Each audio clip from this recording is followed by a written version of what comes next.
Copyright is the exclusive legal right granted to an author or owner to reproduce, publish, sell, or distribute the content and form of a work.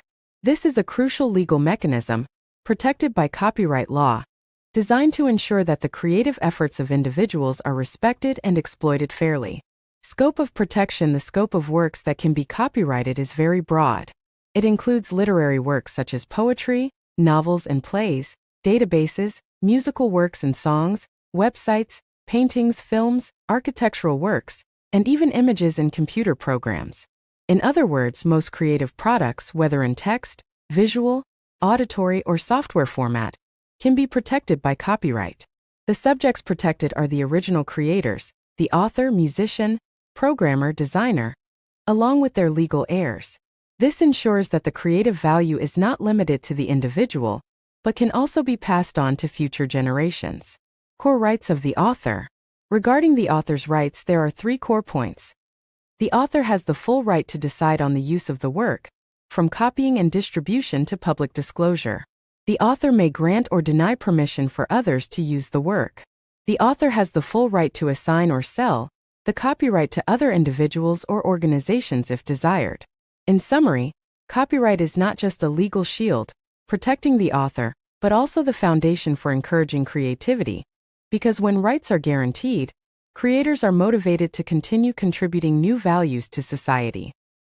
Creative Commons or CC for short, is a system of copyright licenses designed to provide greater flexibility for authors, creators, and organizations when they wish to share their works. Unlike traditional copyright, which is often restrictive, CC allows authors to explicitly define the rights that others may use, such as the right to copy, distribute, modify, or even use the work for commercial purposes. Goals of Creative Commons. The goals of Creative Commons can be summarized in 3 points. It creates a balance between protecting the author's rights and encouraging the sharing of knowledge. CC helps the academic, artistic, educational, and technological communities easily access and reuse content legally. It minimizes the risk of copyright infringement due to lack of understanding, which is a common problem in the digital environment. More importantly, Creative Commons contributes to building a culture of knowledge sharing in the digital knowledge society, a place where knowledge is not only protected, but also disseminated and reused to create new value. This is also the foundation that promotes global movements such as open educational resources, OER, and open science, trends that are reshaping how humanity learns, researches, and collaborates. In summary, Creative Commons is not just a set of licenses. It is also a philosophy that encourages the community to share and develop knowledge together, serving the common good of society. Gemini có thể mắc sai sót, vì vậy, nhớ xác minh câu trả lời của Gemini. There are 6 common types of Creative Commons licenses, each with different degrees of freedom and restrictions. CC by attribution allows copying, distribution, modification, and commercial use, but requires attribution. This is the most liberal license. CC by SA attribution share alike allows modification and commercial use, but derivative works must retain the same license, often referred to as copyleft. CC by ND attribution no derivatives allows copying, distribution, and commercial use, but not modification or creation of derivative works. CC by NC attribution non-commercial allows copying, distribution, and modification, but only for non-commercial purposes. CC by NCSA attribution non-commercial share alike only for non-commercial use, and any derivative works must retain the same license. CC by NCND attribution non-commercial no derivatives copying and distribution for non-commercial purposes only, no modifications allowed. This is the most restrictive type. In short, the more NC and ND, the less freedom, while BY always requires attribution. There are many ways to use digital content legally, avoid copyright infringement, and ensure transparency in creation. First, ask for permission and credit. This is the most common way. Contact the author or owner directly to ask for permission, and always clearly state the source when using. For example, before using a photo in a book, we need to ask the author for permission and note source. Gwen Van A. 2020. Second, comply with open licenses. If the content is attached to licenses such as Creative Commons or GPL, users only need to follow the prescribed conditions. BY, NC, SA, or ND. For example, when using music with a CC by SA license in a teaching video, we must credit the author. Third, fair use. The law allows quoting a small part of the content for research, teaching, commentary, or journalism, as long as it does not affect commercial interests. For example, quote 2 to 3 lines of poetry from the lecture for analysis. Fourth, exploit public domain content. These are works whose copyright has expired, usually 50 to 70 years after the author's death, and can be used freely. For example, Shakespeare plays or Mozart music. Fifth, by the right to use. In many cases, users need to pay a fee to use them legally, especially for commercial purposes. For example, buy photos from Shutterstock to print event posters. Sixth, create your own or use internal sources. This is the safest way.